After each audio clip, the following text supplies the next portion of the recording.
Good afternoon, everyone, and welcome to Peterhouse Theatre. For those of you who don't know me, I'm Bridget Kendall, and I'm the master of Peterhouse. And we're delighted to have you all here for this inaugural annual lecture of the Forum on Geopolitics. And it's my pleasurable role to introduce the lecturer and the lecturer. Adolf Hitler, of course he's not the lecturer, of course one of the most studied men in history, and the fascination with him doesn't abate. And perhaps in our own troubled era, where populist politicians seem to be on the rise and public disaffection with established order too, it is an appropriate moment to look again at this notorious leader, try to understand what made him tick, the beliefs that drove him and shaped his ideas. And to guide us on this subject, it gives me great pleasure to introduce the author of a new volume on Hitler entitled Hitler, Only the World Was Enough. And it is, of course, Professor Brendan Sims, known to many of you, Professor of the History of European International Relations and a fellow here at Peterhouse. His previous works, I'm sure many of you know them, Britain's Europe, 1,000 Years of Conflict and Cooperation, and Europe, the Struggle for Supremacy, 1453 to the present. But this afternoon, he's here to talk to us about Hitler. And I hand you Brendan Sims.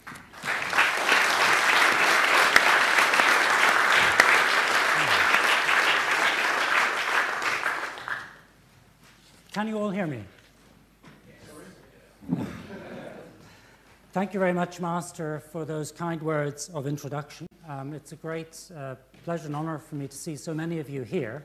And it's a great honor, in particular, if you don't mind my singling out one person, to have Professor Gerhard Weinberg of the University of North Carolina, the great Hitler expert, present here, attended a colloquium on December 1941 we held on Saturday. So thank you very much for coming. I'm going to begin this lecture with a series of questions. The only person who's not allowed to answer them is Gerhard, because he will know the answer. And I'm not going to tell you whether you're right or wrong until the end of the lecture. So here's a series of names and formations, and a series of questions. So which army? Just random answers, please. US Army. US Army. Any other suggestions? Okay. Which theatre of war?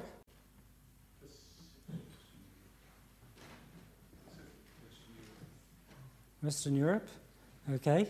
And which years? First and Second World Wars, 43 to 45. And who you're actually, yes, not bad. Who is the odd man out and why?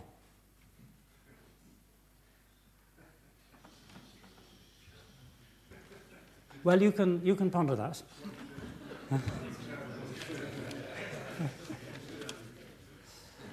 Okay.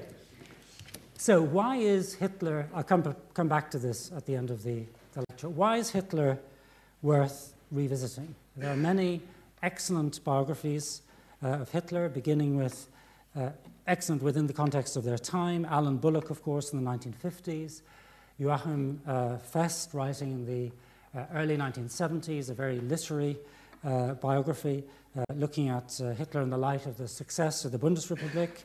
You have, of course, Ian Kershaw's magisterial two-volume biography around the turn of the millennium, incorporating insights from social history, really the landmark biography. We have Ralph Georg Reuth in 2003, putting anti-communism at its center. Volker Ulrich's two-volume biography, just been translated, focusing very much on his personality. And also Peter Longerich, his biography appeared in German a few years ago, has recently been translated. Another very good biography focusing primarily on Hitler as the sort of focal point of the German political system. And the point of my lecture is not to say that all these people are wrong or that what they've done is of no value. Of course not. These are all very important contributions to our understanding of Hitler. But why do I argue why we need this particular biography? So the central arguments of my book are, first of all, that Hitler's main preoccupation from beginning to end was Anglo-America and capitalism, not the Soviet Union and Bolshevism. I'm not saying Soviet Union Bolshevism are not important, but his principal preoccupation is Anglo-American capitalism. Secondly, that the principal driver of Hitler's anti-Semitism was anti-capitalism and not anti-communism. Obviously, anti-communism played an important role, but the main driver, as I say, was anti-capitalism. Thirdly, that we have, for entirely understandable reasons, been preoccupied more with Hitler's genocidal negative eugenics than with his regenerative positive eugenics. And I hasten to add that the terms positive eugenics and negative eugenics are not to indicate that this is a good or a bad eugenics, but this is simply a technical term from the literature, that negative eugenics involves the removal of so-called undesirable elements, and positive eugenics involves the development of the so-called positive elements within a society or a race. So too much emphasis from a historical point of view, for understandable reasons, on the negative eugenics, not enough perhaps on the positive eugenics. And so as a result, my argument is that previous biographers have tended to overlook Hitler's strong sense of pessimism about the non-Jewish German folk. That is to say, even when you take the Jews and you take the disabled, you take other groups out, which is the negative eugenics, Hitler still has a profoundly pessimistic, skeptical view of the German people as such. And this is because of his acute demographic anxieties around immigration, never not been talked about at all really, and his firm belief in the superiority of the Anglo-Saxons, Anglo-Saxon, as he called them. And it's my contention that these claims are not merely additive, that is, they're not conceived simply as another addition to the vast corpus of literature, but rather they're intended to be substitutive. In other words, if I'm right, what I'm arguing is that our whole understanding of Hitler needs to be rethought. So it's not simply adding on an interesting dimension. So I want to focus in this lecture on three aspects. First of all, the longest part is the development of Hitler's thought in the 1920s, because what you see rolled out, as we say nowadays, after 1933, is actually very much prefigured in his thinking in the 1920s, which, however, has been, I would argue, imperfectly understood. Then I'll take a brief look at his policies in the 1930s, and then finally at war, Lebensraum, and genocide. So to begin with, the emergence of Hitler's thinking in the 1920s. The crucial driver here is his experience of defeat in the First World War. Now, it's well known that Hitler believes, like many German nationalists, that defeat has come about as a result of a stab in the back by elements at home, Jews, trade unionists, liberals, social democrats, and so on. But what I think hasn't really been focused on at all enough is his sense that it's not merely the result of internal disruption and subversion, but of the fact that the German Reich essentially was facing an absolutely, overwhelmingly superior enemy. At any rate, a tough enemy. That tough enemy, in the first years of the war, was the British Empire, Engländer.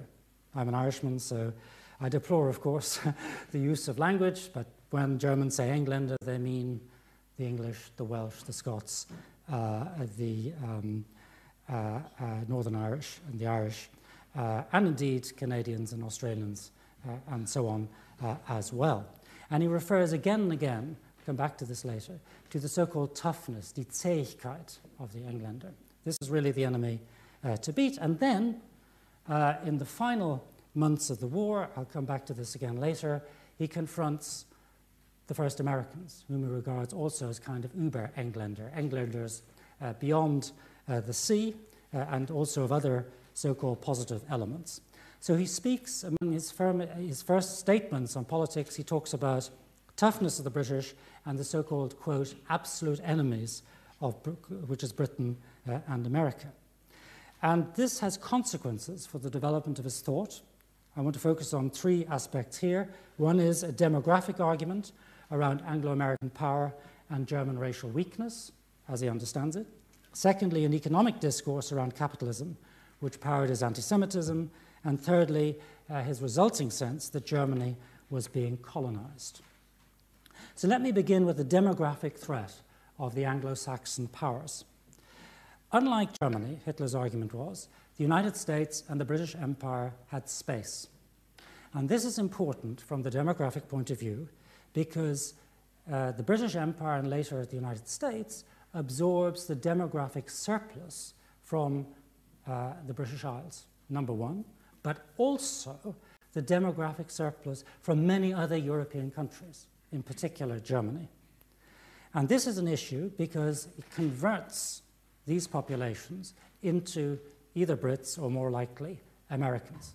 It's what Hitler called the process of Anglisierung, a sort of Anglo-Saxonization, the conversion of what Jamie Bellich has called the replenishing of the earth. The Germans are the replenishers, other European powers are the replenishers, and what is being replenished is the British Empire and the United States. And this is a big problem, first of all because it weakens the German Reich, but also because in the First World War, and I'll come back to this in a minute, Germany is confronted with its own demographic surplus that's been exported, that has been anglicized, and is returning in the form of enemy soldiers.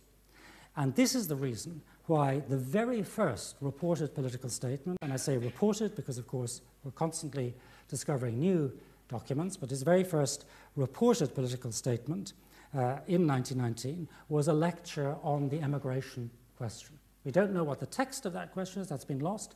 We know roughly what he thought. I'll come to that in a minute because he talks about it at length not much later. But that's his first known lecture in August 1919.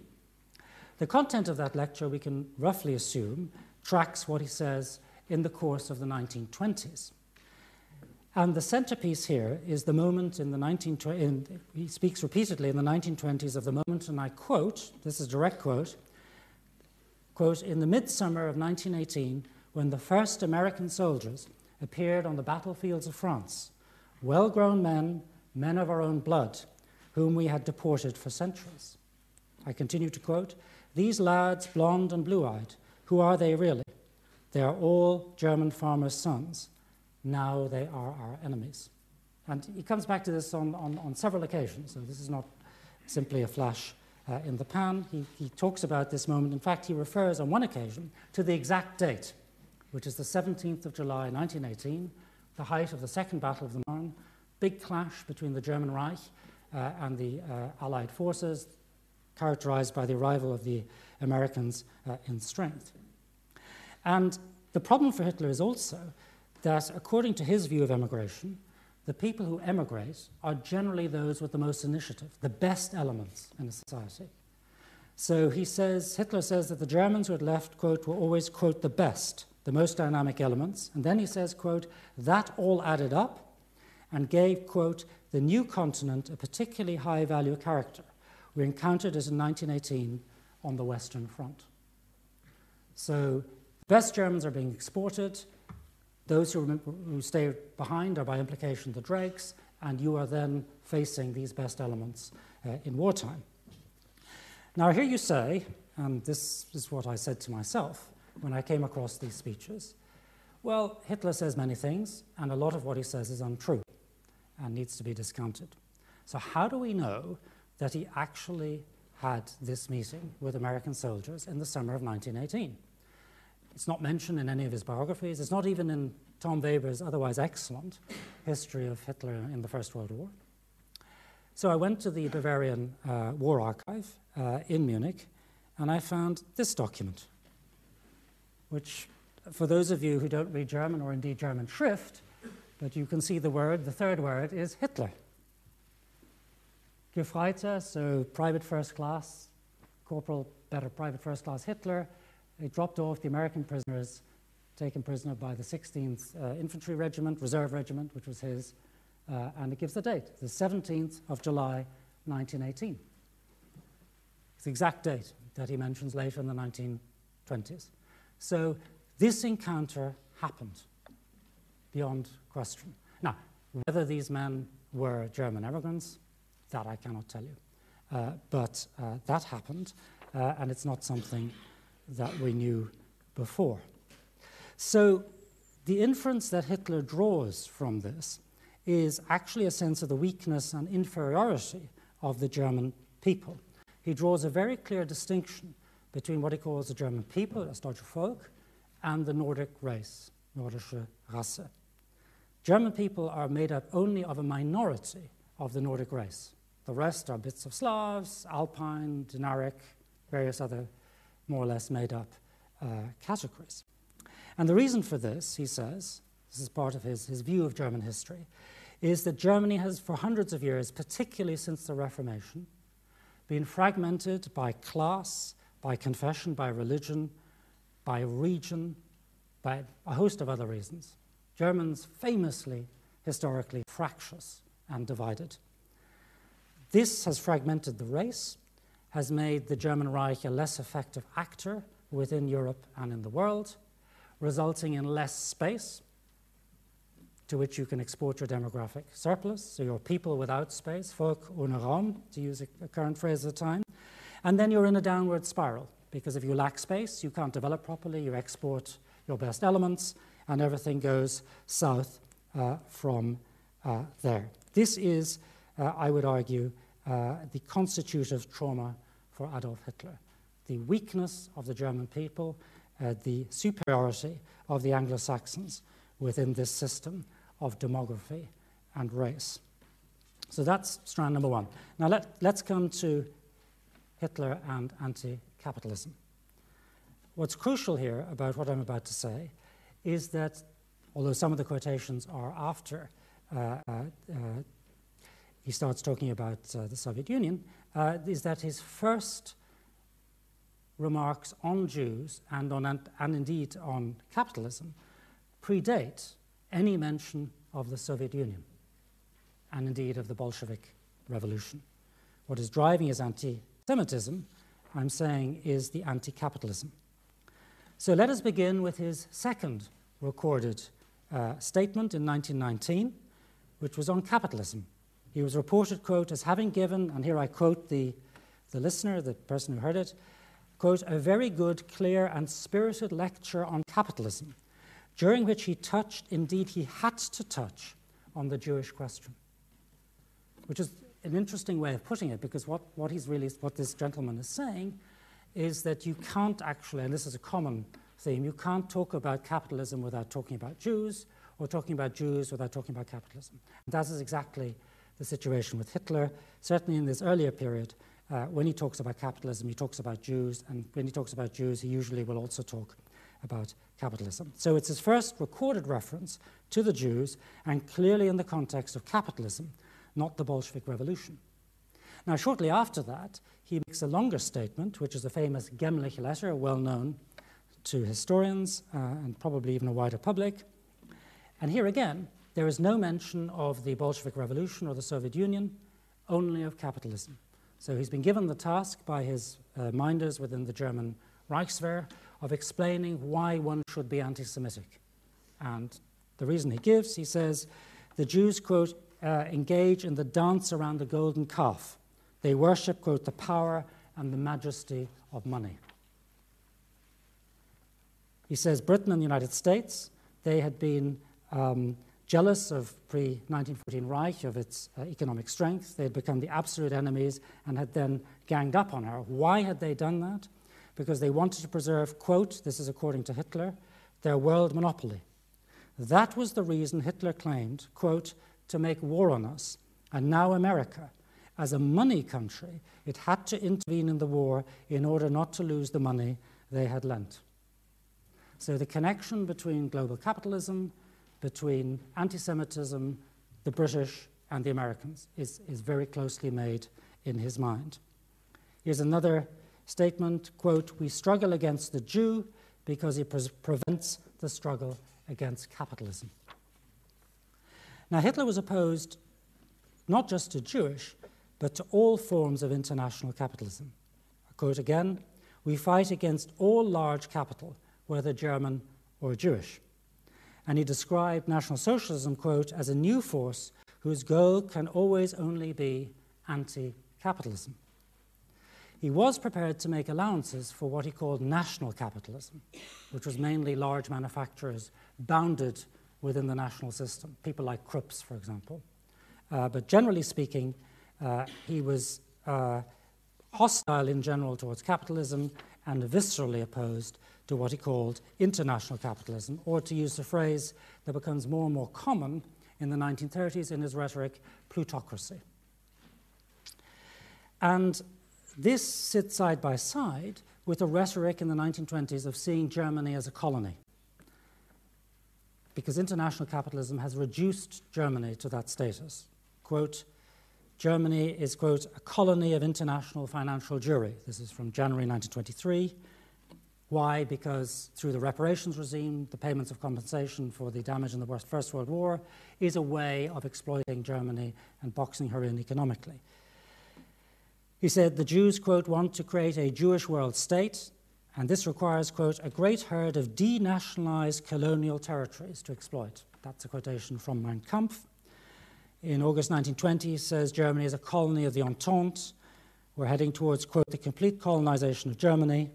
And then he says in Mein Kampf, different set of quotations, internal reform in Germany would, quote, simply increase our productivity as a colony. And what you then get is a discourse of colonization using these terms, and also a phrase like plantation. So in April 1923, for example, he says, Germany is a plantation under foreign control. Quote, the state should not be a plantation of foreign capitalist interests.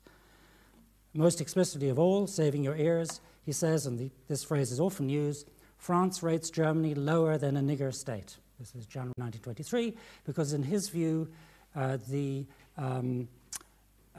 international hierarchy, racial hierarchy, has been overturned by the First World War, and Germany has been subjugated, and its essential whiteness has been denied. And as a result, it can be no surprise that he sees the German people as so-called slaves. The German people we want to, quote, we want to be world citizens, not world slaves. We are, quote, and this is from August 1920, slaves of foreigners. August 1922, he says, Germany has become football of our enemies, a slave people who work for foreigners for free. Later, he says, Germany is a slave colony for the French nation of rentiers. In short, Germany was, I quote, and this is from Mein Kampf, an international slave state and, quote, a slave colony of foreign countries with no citizens, but at best, subjects. So within this system, as you can see, Bolshevism and the Soviet Union are not the main threat. And that's actually not very surprising if you think of the historical record. Bolshevism had knocked Russia out of the First World War, and to a certain extent, internal subversion had knocked Germany out of World War I, at least shortened the war. Bolshevism, in his mind, was a disease. It made you sick. It reduced your ability to resist the overwhelming international forces, which were those of the Anglo-Saxons and world capitalism. And that's why he says that Bolshevism is to be feared as something that delivers Germany up to the Entente. That is what he fears. He fears the internal subversion of Bolshevism, not the Soviet armies. So that means that capitalism and communism are not two sides of the same coin. The one is subordinate to the other. Communism is one of the instruments that is used by international plutocracy, international capitalism, to break down national economies and render them ripe for takeover. I'm just summarizing Hitler here, this is not my view. Ripe for takeover by the forces of international capitalism.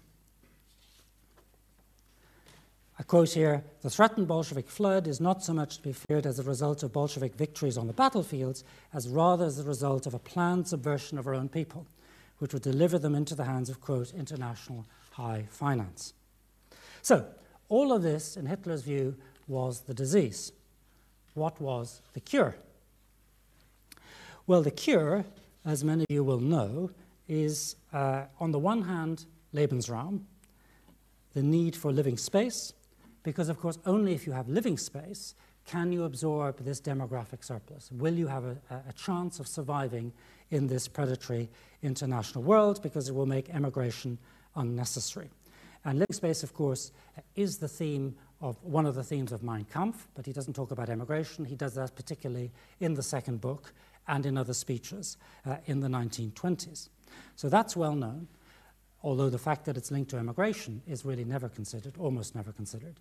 But the second aspect is less well known. It's living standards. Because Hitler identifies the superiority, as he sees it, of the Anglo-Saxons, particularly of the Americans, resting not merely in their space, but in the resulting prosperity. So far from despising the United States, he actually regards the United States as a kind of socioeconomic model. He enthuses at length, even about national parks, about the resources, about the industry, and so on and so forth. And he says, unless we have a living standard comparable to that of the Americans, our people will emigrate, and they will not be able to develop, and our race will decline. And this informs a lot of his speeches and arguments in the 1920s. And of course, the two are linked, because you cannot have a living standard, he argues, without a living space. And he criticizes earlier generations of German strategists who say, well, we simply export. This is like Chancellor Caprivi, for example, who says in the late 19th century, we must export goods or we export people. And Hitler says, this is all very well, but because the Anglo-Saxons run the world, whenever there's trouble, they'll cut you off. And case in point is the First World War.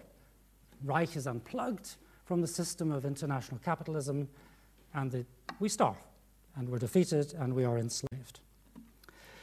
So it's not surprising, therefore, after Hitler comes to power in 1933, that there is a very well worked out living standards project which runs alongside the rearmament project. And the reference point here is the United States, the need to match the American dream. He doesn't actually use that phrase, but that's what he means, as part of a project of what he calls racial elevation, rassische Hebung. So this is what actually the radios are about. It's not about propaganda, it's about consumption. The journeys, the Strength Through Joy journeys, these are also about consumption. The Volkswagen is about consumption to match the Model Ford and other vehicles. And of course, consumer goods. And what Hitler's envisaging, you see this in his rhetoric in the 1930s, is what he calls a gradual process of transformation. So running in parallel to his aggressive plans for war, which already manifest in 1933, is a much longer-term project of elevation, of bringing the German people up to a higher racial level, to a living standards project. And so he's very interested in the United States. And that's the reason why he sends, in 1937, a number of people over to the US to study how do the Americans do things? How do they design their railway stations? How do they design their cities? And this is just a sketch that I found in the Hitler Library, which is now, funnily enough, in the Library of Congress. So I found this in Washington, but it was part of his library captured in Berchtesgaden. It's a sketch of the Lincoln Monument, reflecting pool, and so on. And he's thinking of this as a model for Berlin with the different axes. There's a whole load of pictures of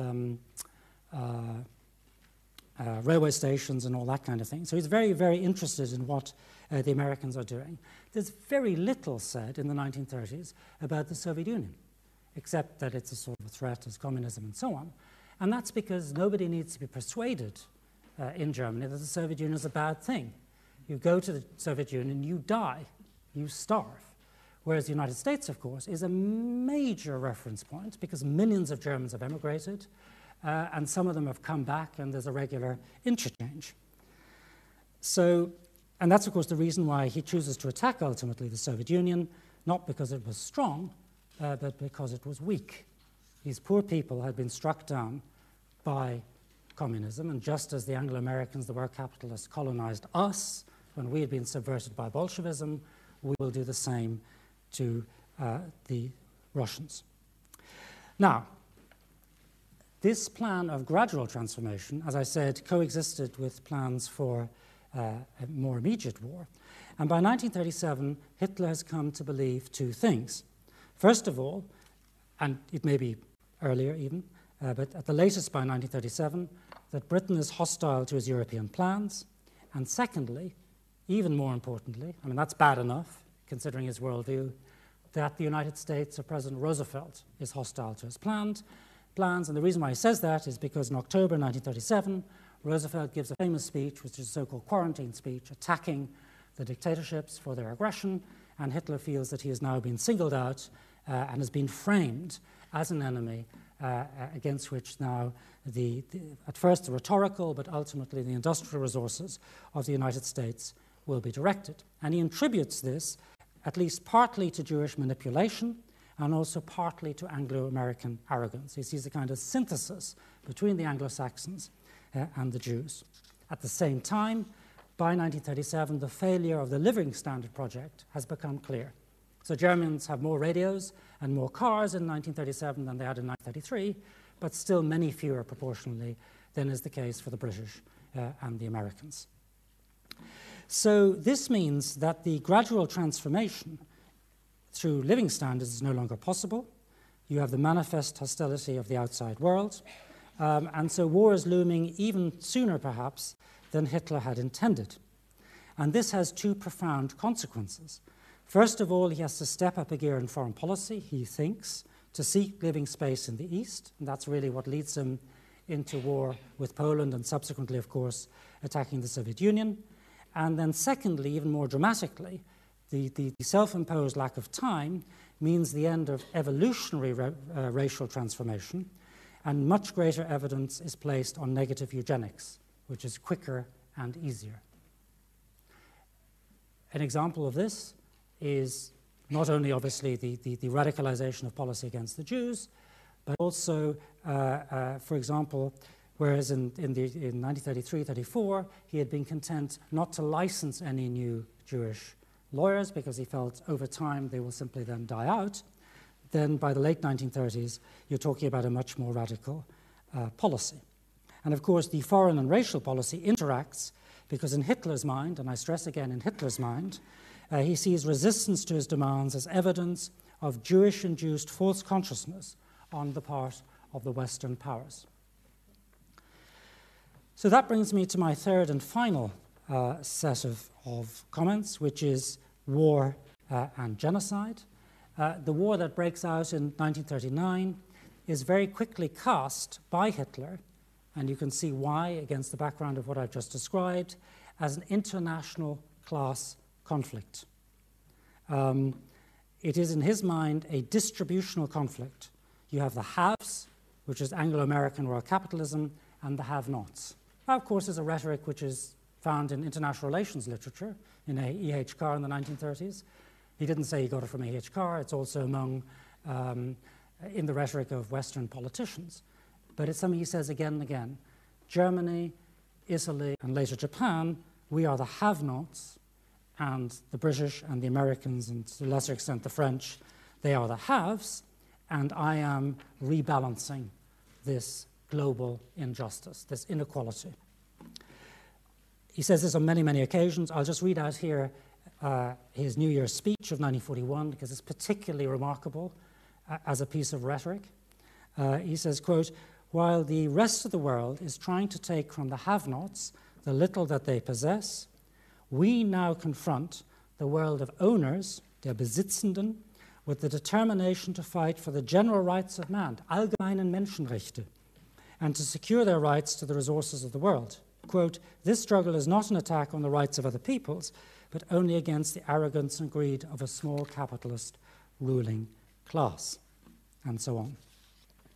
Now, this message has immense global appeal, which I won't go into in great detail, but anti-Semitism, anti-capitalism, particularly anti-international capitalism, anti-imperialism, with a shot of anti-Bolshevism added in, that is a very heady and attractive brew for many, many people in the 1930s and early 1940s. In Europe, obviously, and we all know the story of the collaborationist regimes and publics, but also in India with nationalist movements, Subhash Chandra Bose, Middle East, the Grand Mufti, and others. They don't necessarily accept every aspect of this plank, certainly not the racial policy as it pertains to them, but in the case of the Grand Mufti, anti-Semitism, anti-capitalism, anti-imperialism, that was very much the sort of thing he liked. So the core of Hitler's strategy in World War II is easily summarized because now the story becomes familiar. It is the mass murder of the Jews, conceived of as a blow against an international enemy, to punish the United States and the British Empire, to eliminate a subversive force in his mind behind the lines. Secondly, the quest for living space in the East to balance the United States and the British Empire for the reasons I've given. The point being that in neither of these two cases is the Soviet Union actually the primary target, neither of the Holocaust nor of Operation Barbarossa. It is the theater of operations, but it is not the target as such. The target is Anglo-America, world capitalism, and world Jewry as Hitler understands them. This colonization of the East was intended to reverse, as you'll know, from the 1920s, this demographic drain. In the 1941-1942, when the campaign is, at the times when the campaign is going well, he repeatedly compares Ukraine to the American West. That's well known. And he predicts that, quote, this is just one example, 2 or 3 million men would settle there from Germany, in other words, the overflow, from Scandinavia, from the Western countries, and America. So he has some hopes that there will be returnees, although not very high ones. What will be the fate of the German Reich and the German people if this living space is not secured? He says in November 1944, by which time it's clear that the space is rapidly shrinking, I quote, "The world knows no empty spaces. People who are numerically or biologically too weak to maintain their living space can at best expect to be given a reservation." End of quotation. Now, the language here is very significant. Reservations is what you have for Native Americans. The German people, unless it gains this space, will end up like the American Indians, the victims of the Anglo-Saxon colonists. My point is not to say that he's right. My point is to say this is the way he saw the world. His language here was chosen with care. So therefore, it's a great tragic irony that despite everything that he knew or believed about the United States and the British Empire, its quintessential power, that he should have repeated, in almost every respect, what he regarded as the mistakes of the Second World War, or First World War, rather, the first war that he had lost. He ends up at war with the United States in December 1941, the power which has been reinforced, as you know, by German migrants in his mind. And he's very conscious that he's fighting migrants. He refers in several speeches, New Year 1941, New Year 42, New Year 43, and on other occasions to the fact we in the German Reich are now fighting German migrants. But even more remarkably, in the summer of 1944, he summons the leaders of German industry to Berchtesgaden. They're very glum because you've just had the landings in Normandy. You have the collapse of Army Group Center at the hands of the Soviet Union, the Red Army. And of course, the Anglo-American bombing fleets are pulverizing the Reich, particularly, of course, its industrial centers. And he says to these leaders of German industry, he says, I know you're all worried about these German engineers who are producing for the Americans. He says, but don't worry, I have German engineers as well. So, particularly bizarre thing to say, perhaps, but against the background of what I've described, it makes sense. But the nightmare happens. The Germans fight the immigrants. They are unsuccessful in securing the benefit of... so first, to explain, when the first American prisoners start coming in, obviously the SS start going through them looking for people of German origin. And you can see here this from Himmler in January 44. He talks about finding a circle, das verlorene Deutschtum, the lost Germanness. And then you have to sort of, sieve them out. And there are other documents to that effect. But very soon there are then despairing documents that says basically nobody wants to join the German Reich. Only tiny, tiny numbers of people, even among those, and we're talking about non-Jewish Germans, just straightforward in the Nazi mind, Nordic Germans, even people who have left comparatively recently, are profoundly uninterested in becoming part of the German Reich project. And Hitler's aware of this, and he says, you know, the real tragedy is that when a German goes east, he remains a German. But when a German goes west, he becomes an American. That for him is the story of the 19th and the 20th century. And of course, the Allied armies which then roll across the Reich are commanded by General Dwight Eisenhower, descended from Mennonites from Germany, pacifists who go to the United States and return as soldiers to crush the Reich, the very thing that Hitler had been so concerned about coming out of the First World War. German industry is clobbered by General Spaatz. His real name was Spatz. He had only one A. He added in the 1930s, late 30s, an extra A to suggest he was Pennsylvania Dutch, to suggest that in fact he was, which is German, but the extra A was added to suggest that he was actually from Holland, which he wasn't. I mean, his descendants were from Germany.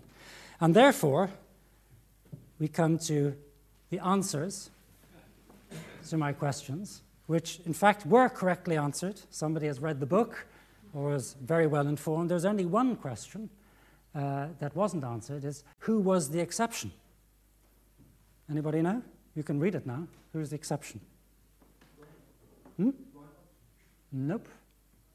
You see all these names. These are all American generals fighting the German Reich in 44-45 of German descent.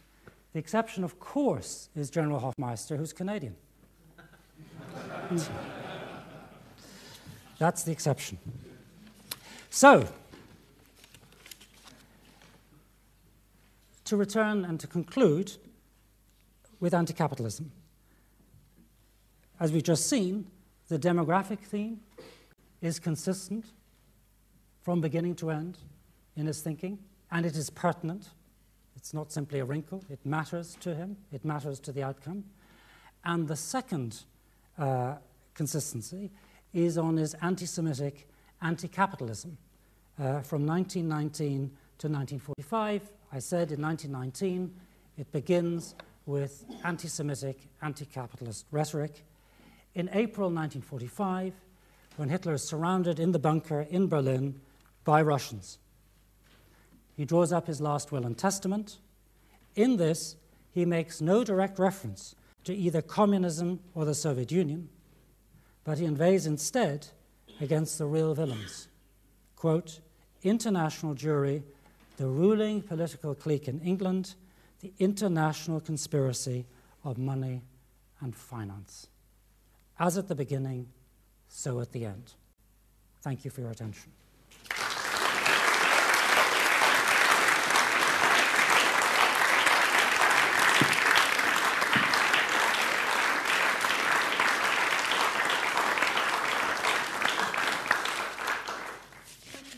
Brendan. Brendan's happy to answer questions. We have a microphone. And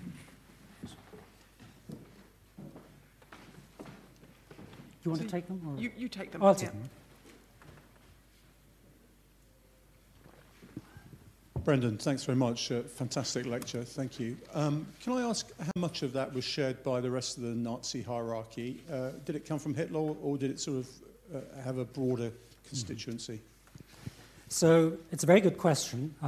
In the book, I focused relentlessly on the man himself. This is partly because a great deal of work that's been done on him recently, over the last 20 years, has been contextual. And this is very valuable, but it has tended to argue by association. And so I say at the very beginning of the biography that this is a Hitler-centric biography. However, to answer your question, certain aspects of it are widely shared, others not so much. So these specific connections that I've made in quite that drastic way aren't, so far as I'm aware, being made by that many other Nazis. However, there is still quite a lot of it knocking around. So, for example, in the case of Baldur von Schirach, who was the Reich Youth Führer, his mother was American. And so there's a huge amount around that.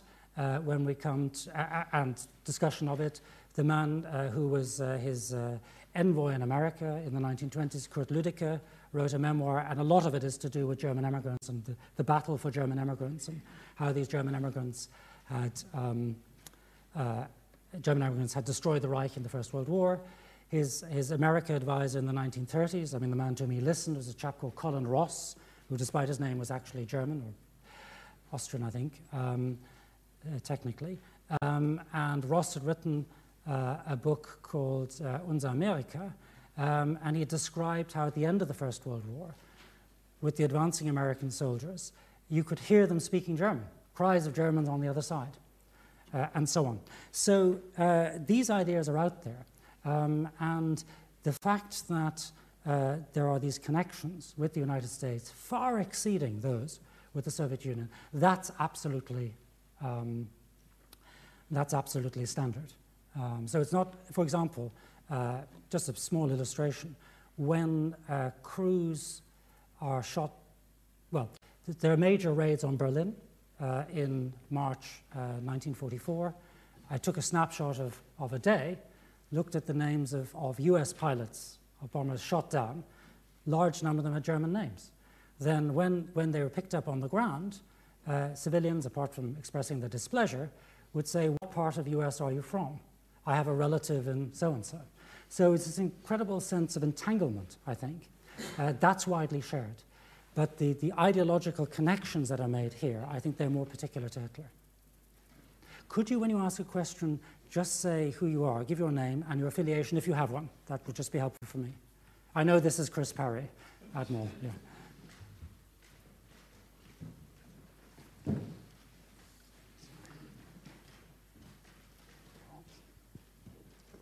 Brendan, it's Richard Phillips, one of your students on the MST. Another Admiral. Another Admiral. Can you tell me the process by which you came to want to write this book? Was it that you thought there was something wrong about the stories of Hitler? Or because you must have done an almighty amount of work to sieve and reduce and explore. So did you start with an idea, or did you do some... How did you come about the book? It's a good question, and it's one I'm often asked, particularly by students as they contemplate their own projects. That's where it came from. Yes. And so I started with the object. You know, I grew up in the 1980s in Dublin. My mother's German, so I was partly in Germany, mainly in Ireland. So the Second World War was there in the comics and the books, and also in the memories of certainly on my maternal side. Three, by the way, of my great-uncles on the grandmother's side emigrated to the United States. And some of them came back then, some of their children came back as US soldiers, although I only became aware of that later. So that was all right. So I was interested in the period. But I decided I wanted to write about it because I wanted to understand him better. And in the process of studying him, then I began to generate a series of questions and approaches, and then began to look for the information. But some of the questions were generated by the information. So I said, okay, well, I'm going to have to read all of his speeches. So I have actually read everything, every known speech by Hitler I have read. And those of you who have been in my office will see the big bound volumes, and there are some that are just available in manuscript form, but most of them have been printed and are there with my paranoid underlinings. And I read all of them, and that's where I first stumbled across the American connection to the First World War, and that then motivated me to go to the archive to see, did that actually happen? It would never have occurred to me to look for it otherwise. So it's a kind of initiative or a dialectical process, really.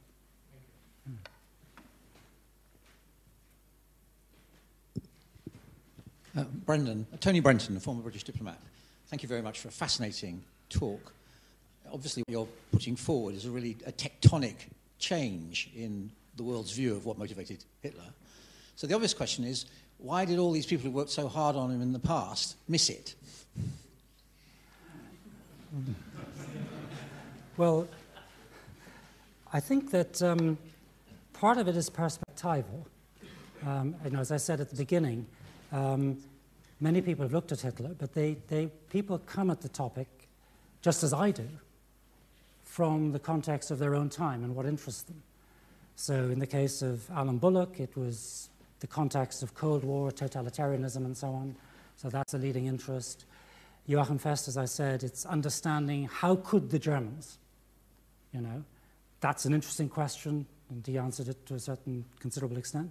And then Ian Kershaw, for example, which is the standard biography, he's coming very much from the historiography of the 1970s, 1980s, which was focused on things like the Hitler myth, understanding the nature of Hitler's power, the social history, the bureaucratic, all of which is very important.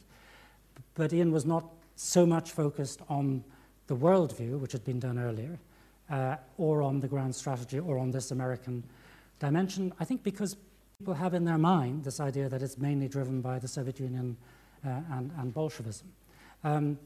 I came at this, in part, at least from my own set of experiences, which are partly, as I've indicated, the biographical ones. But there I had to jump over my own shadow, because my grandfather fought for 4 years on the Eastern Front. And for me, therefore, the war for a long time was the Eastern Front. But the family properties were destroyed by the British. And so the civilian story was the war against the Anglo-Americans. And then I had this cousin who had been an immigrant and came back as an American soldier. And I never paid any attention to him. And sadly, he died, aged 99, a few weeks ago. And I never really had a chance to talk to him at the length that I should have done. Because by the time I got to him on email, he was no longer fully engaged. So I came to this, so my own biography in a sense was a bit of a barrier, but then I came to this in the aftermath of 2001, so that the emergence of a whole new global conspiratorial anti-Semitism project, which is there, whatever view you take of the current Middle East, the idea that the Jews run the world has much greater salience now than it did at the time when Kershaw was writing. That was a beast that had been considered safely slain. And then, of course, you have the financial crisis. And so the idea that there are, faceless forms of world capitalism. I'm not saying bankers bear no responsibility. I'm simply saying the structures of the arguments are, to a certain extent, similar. So, therefore, again, I came at the question perhaps with a little bit of that in mind. So I wouldn't be too hard on the other historians because, without doubt, even assuming what I've given you is accepted, and I can tell you there are a number of people in this country who don't accept it, but even if it were to be accepted, within 10, 15 years, perhaps sooner, somebody will come along, perhaps with some new information or new perspective, and I shall move over.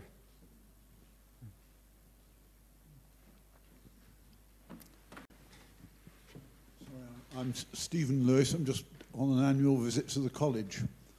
I've got my niece is married to an American, and I was talking about the First World War to him, and his thing was, we nearly came in on the other side, but for the Lusitania event. Mm-hmm. And indeed, we might have even come in on the other side in the Second World War. Is that a relevant comment? I don't think that is right, but what is certainly true is that there are very large blocks in US politics, US society, which are profoundly inimical to entering the war on the Allied side, in both wars, particularly Irish Americans, German Americans. And one of the things, though, that Hitler was very clear about is that American involvement in the First World War long predated April 1917 and the formal entry into the war. It is to do with the way in which, in his view, the large capitalist interests, particularly East Coast banks and so on, back the Allies, the Western powers, particularly the British Empire from the very beginning, the supply of war material. So he describes in the 1920s, for example, shells bursting over his head. This is now 1914, 1915, before American belligerency. These are made in American factories by German engineers. So I don't think, so that was his view, but I don't think there was a realistic possibility of America coming in on the side of the Central Powers, but there was every chance in both wars that the United States would remain neutral. And Hitler actually, by his own lights, did his best to delay that entry of the United States into the war. even though we know that everything he did in terms of his racial policies and general, shall we say, mood music, was calculated to bring the Americans to that point. It is what he was trying to avoid. But I think even he never expected that the Americans would actually join him. The best he could hope for was a form of a global division of power. You would have, he didn't, and here I differ with some distinguished historians of the subject, I don't think he actually planned to rule the whole world. That might have sort of ultimately fallen into his lap, but what he was originally setting out to do was to create a German Reich which was large enough to survive in a world of massive global powers like United States, British Empire, and so on. That's a bit more than you asked for, but I hope it's useful as context.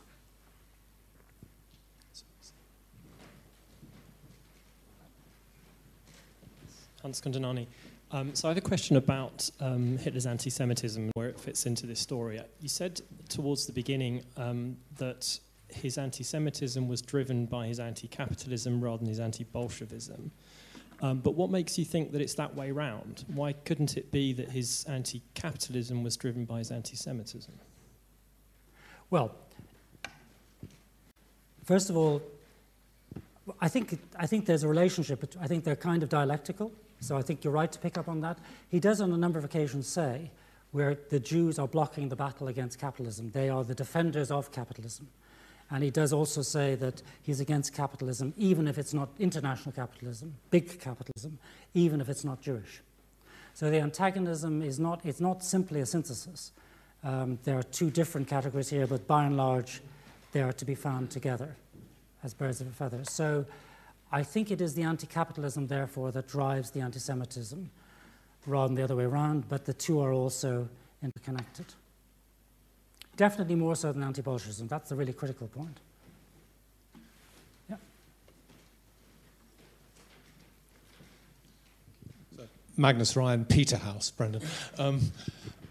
How energetic was pre-war German propaganda in the United States with the motto Heim ins Reich, and how many Americans of this sort of ancestry obeyed that call?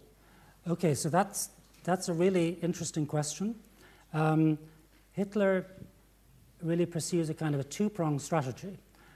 On the one hand, he wants to showcase that the Reich is now a place you can return to, and it's prosperous. He's not really aiming at the German Americans. I mean, he's generally speaking quite clear. German Americans are a lost cause. And you see this not only in his rhetoric, although there are some references to bringing them back, but generally speaking, as I said earlier, you know, you've lost a German to America and he's lost forever.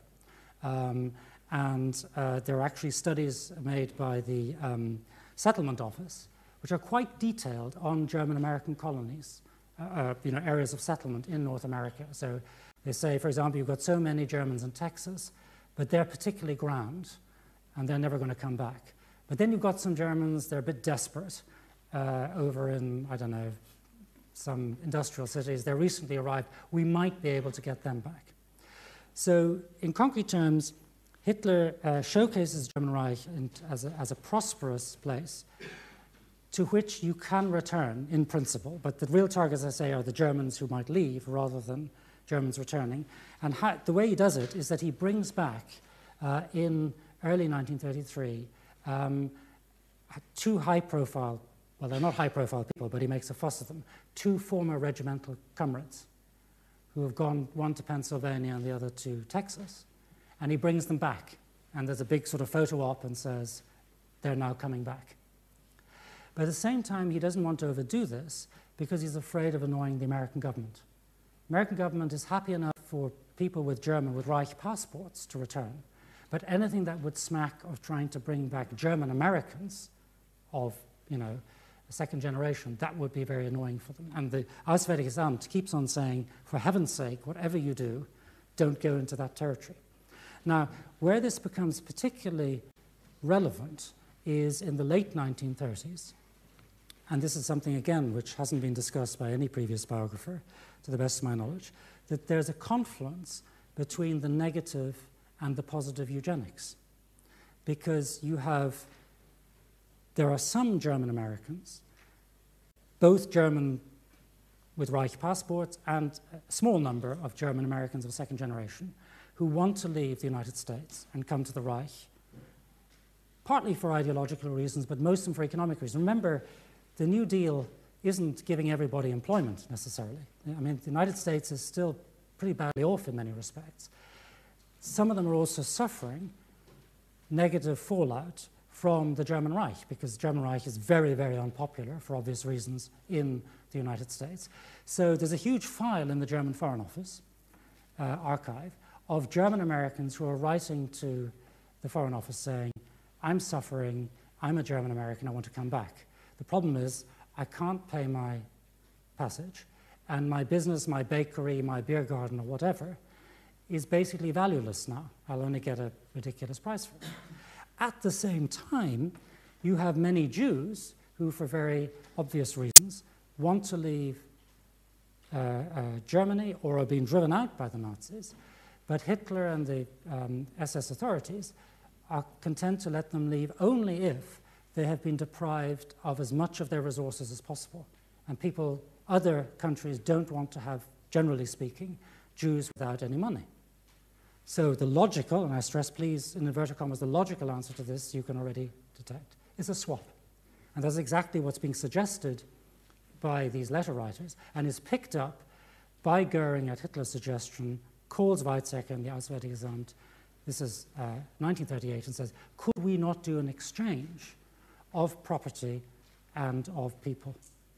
But this goes nowhere, partly because of the difficulty around German Americans, which the Auswärtiges Amt emphasizes, and partly because the outbreak of war makes this impossible. It's just it's a small detail, as it were, in the overall picture, but it's highly illustrative of the problem at hand, I would say. Does that answer your question? Yeah. There's a question at the back.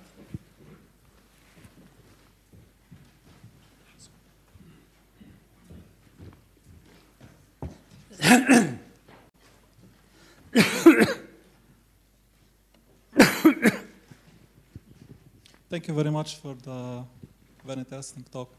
I'm Samer Halabi from the Department of Pathology.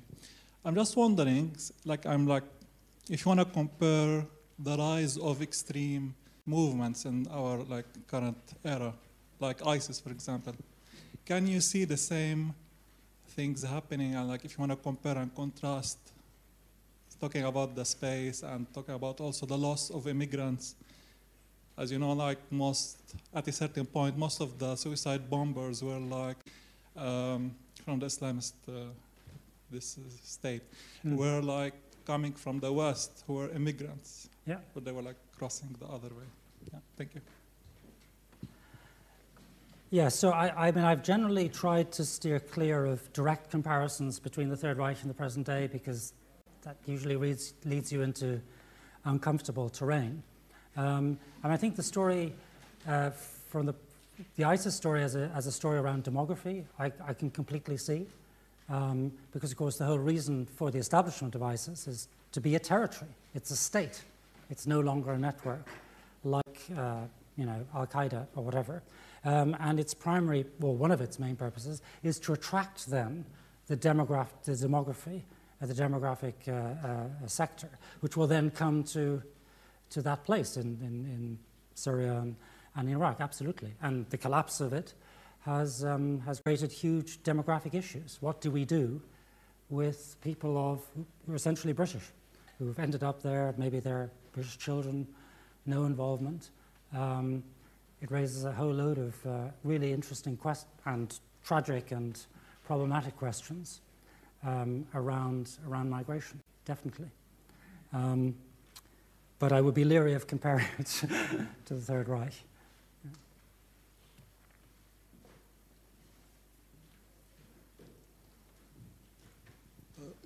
Christopher Brooke, Department of Politics and International Studies.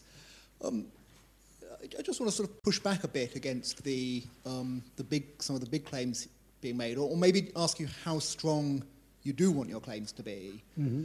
Because from a certain point of view, it's fairly straightforward that almost everybody's political attitudes are fairly well formed by the time they're in their 30s.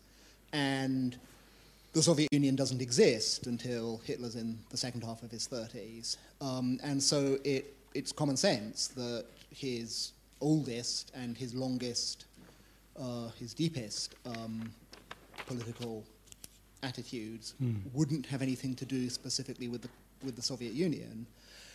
As we also know from, and I think this is something that Kershaw very usefully drew our attention to, Hitler emphasizes in Mein Kampf the importance of his period in Vienna before the war in shaping his political thought and the very distinctive politics of anti-Semitism in pre-1914 Vienna.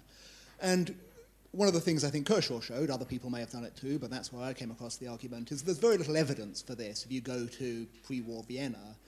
And Kershaw's argument is that there's very little evidence that supports what Hitler says in Mein Kampf about the development of his distinctive political view. Rather, we should look to the Bavarian crisis at the end of the First World War, and we have a Hitler who's recovering from a gas attack in a Munich hospital. That's when he's being demobilized. That's when he's being trained as a public speaker. That's the very distinctive and very traumatic political crisis that he's pitched into, of the brief attempt to have a Soviet-style government in Bavaria, one of these deeply counterintuitive things, that there was an attempt to turn Munich Bolshevik. And so from that point of view, we can sort of begin to reverse the perspective on your argument. It's not so much that it's, that, as it were, Hitler has this older view that's the one that remains with him all the time, but that he comes to a set of ways of thinking about the world that seem fairly straightforward for someone who ends up fighting on the Western Front and thinking in the way that you've documented. But also then that, in fact, it is the Munich crisis, 1918, 1919, 1920, that's the crucible of the very distinctive articulation of that politics that finds its fullest expression in Mein Kampf. And from that point of view, what's striking about Hitler isn't so much that he develops views as a young man and then sticks to them, but that he develops views as a young man that then get shaken up quite dramatically in the immediate wake of the First World War. That's the view that's most clearly expressed in Mein Kampf. It's not then a surprise that you can trace out aspects of older views in his speeches in power and so on, because again, the attitudes people form when they're young people never shake them off. Political attitudes are like that. And from that point of view, it seems that obviously there's very important work here to document the strategic vision of global politics involving Anglo-American capitalism. But as it were, the general shape of something like Kershaw's view can remain largely intact. So perhaps it is additive rather than substitutive, as you've suggested. Okay, thank you very much. So yes, I agree with you about the importance of early, by which I mean, the first 3 decades or so of one's life informing. I mean, Henry Kissinger once said this famously, that, the attitudes, the intellectual bedrock you have that you bring into office is the one that's critical, because once you're in office, you're going to have very little time for anything else. Vienna, as you say, is not the crucible of his thinking. It's the person who's actually shown this very conclusively was Brigitte Hamann, who wrote a very well-known book called Hitler's Vienna, showed that the assumption that he became an anti-Semite in Vienna before the war is unproven and probably untrue, given the large number of connections he had, proven amicable connections with Jews of one sort or another. And so, yes, we come then to this crucible of 1919 to 1920, 21. Where I differ from Kershaw is that the crucial frame here is not actually the experience of this short-lived Council Republic, which is radical and to a certain extent traumatic in some way, but is understood by Hitler and by almost everybody else as simply a byproduct of national collapse. It's the sort of thing that the evil French will do to undermine the German Reich and to enslave it. And what's really critical is that the worldview that he incubates at this time, and it's really, he's introduced to it by the Reichswehr in the first instance, and then he refines it himself, is the explanatory framework is not one that primarily emphasizes Bolshevism or the Council Republic or whatever. It primarily emphasizes the power of the British and the Americans and world capitalism. And that you will not read in Kershaw. And that is a very crucial distinction. And the other bit, which I didn't mention at all in my remarks, and again is pretty much neglected, is that Hitler's main enemy in Bavaria is, does anybody know what Hitler's main enemy in Bavaria was in the 1920s? Yes, exactly. Therefore, these were mainly sort of, conservative local patriots. And in fact, the putsch in 1923 is, in a sense, a preemptive strike against the separatist putsch, and he sees the separatists as being in league with the French, with the Vatican, and with these sort of internationally nefarious forces. So I think this is really the important point. What he incubates in 1919 through to 21 isn't primarily anti-communism, anti-Soviet Union, anti-Council movement. It's anti-British, anti-American, anti-international capitalism. So I don't know if that will satisfy you, but it is, in my view, a different and fundamentally a separate take. Any other questions? See any? Yes.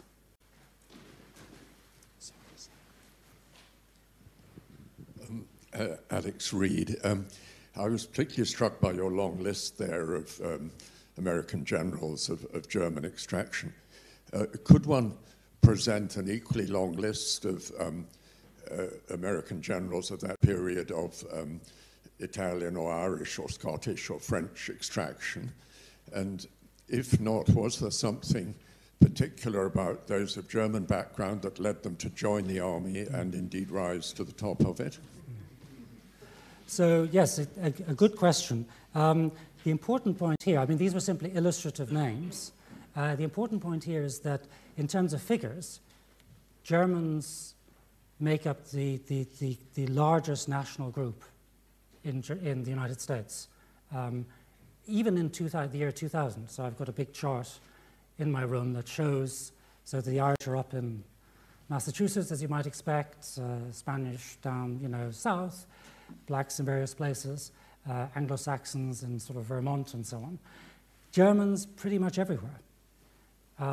In 1940, in 1920, that was even bigger.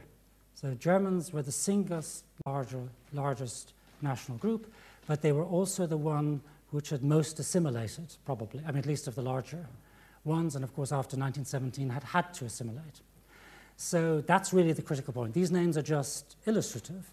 What Hitler was concerned about was the sheer number of Germans in the US as workers, as engineers, and as soldiers. So it wouldn't, that would be the key point. Yeah. Yes?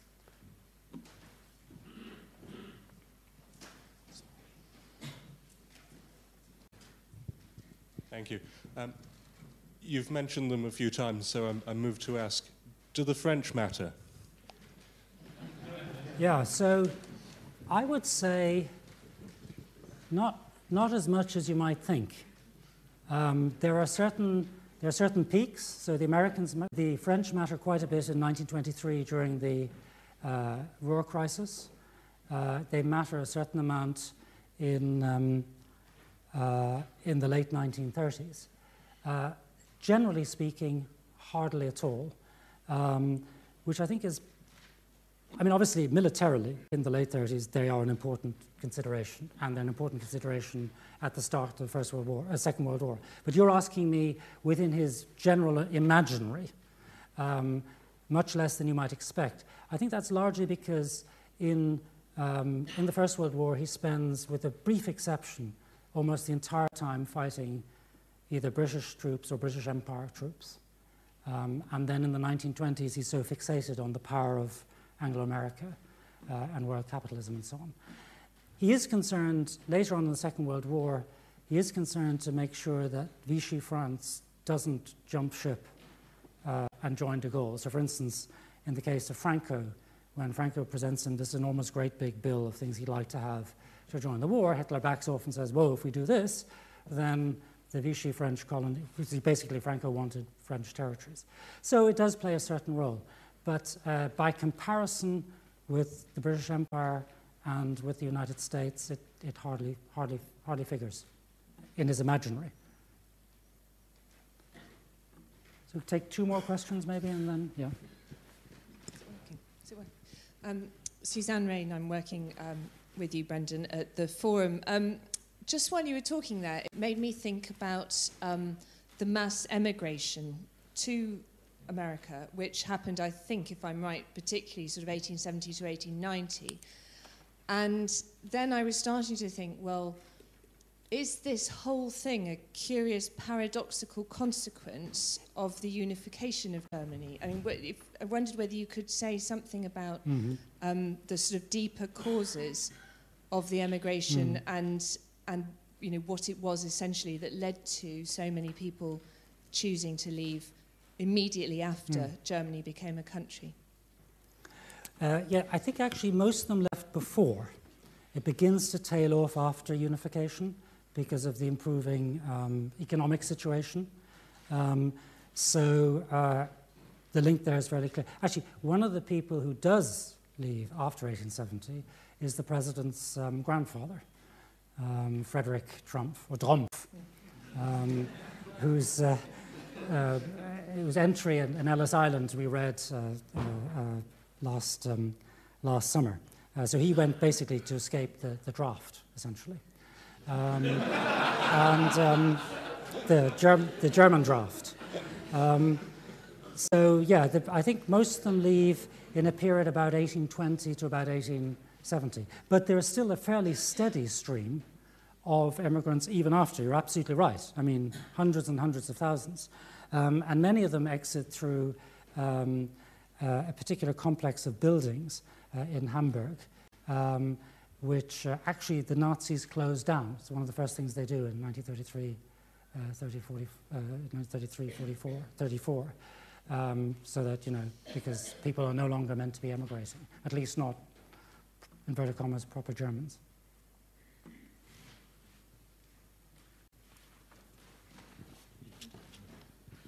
John Adamson, Peterhouse.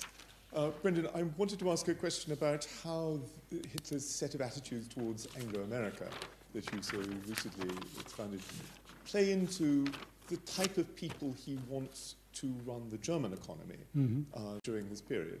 I'm thinking in particular of the German finance minister, who holds office continuously between 33 and 45, Graf Lutz Schwerin von Krosigk.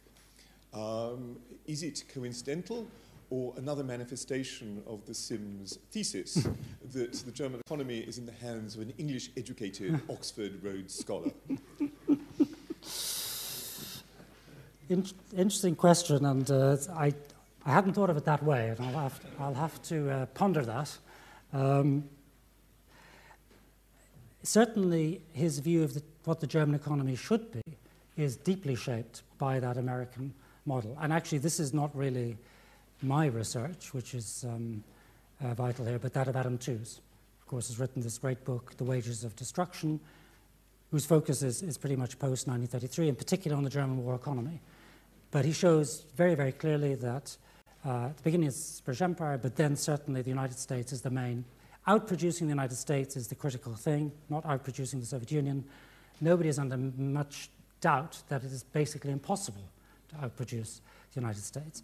And Hitler's contribution here, and it's very much in the direction of Speer, of course, then becomes the general plenipotentiary for the war economy from 1942.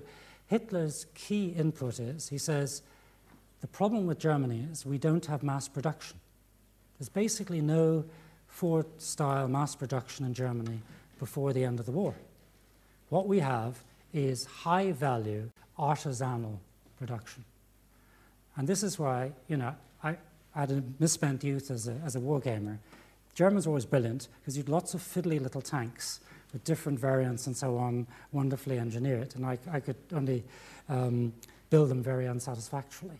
The thing about the Russians, but particularly also the Americans, they just built lots and lots of reasonably good stuff. And, you know, as the Marxists say, quantity has a quality all of its own. And Hitler is on top of this. He keeps on saying, please, my dear friends, leaders of industry, go into mass production. Let us stop this Deutsche Wertarbeit, because it's a waste of time. We just want lots of shells, lots of bullets of one type. This is the only way we will win the war. And he's saying that at the beginning of the war. He's saying that in the same speech that I quoted earlier on the war engineers. He's saying it to the leaders of the war economy in 1944, because they still haven't got the message.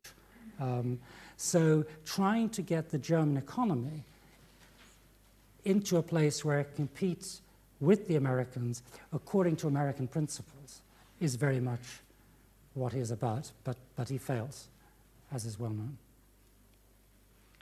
Well, Brendan, thank you very much indeed for your talk, so lucidly and elegantly expressed as ever, with the wealth of detail that gives us all a glimpse of the meticulous archival work upon which your book's based.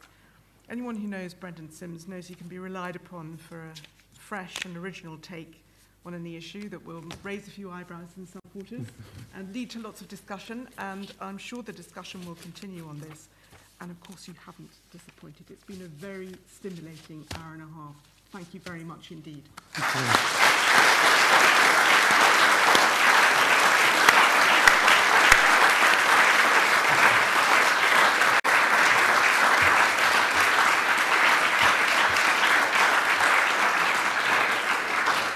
I just wanted to add that if anyone has not yet acquired the book and would like to, there are some copies on sale now outside. Brendan's generously made some copies of the American edition available at quite a substantial discount, aimed primarily at students, right? But also the English edition is also discounted, not quite as much, but still less than you'd pay at the retail price. All the money is going to the Forum on Geopolitics. But book or no book, please do join us outside now for a drink. Thank you very much.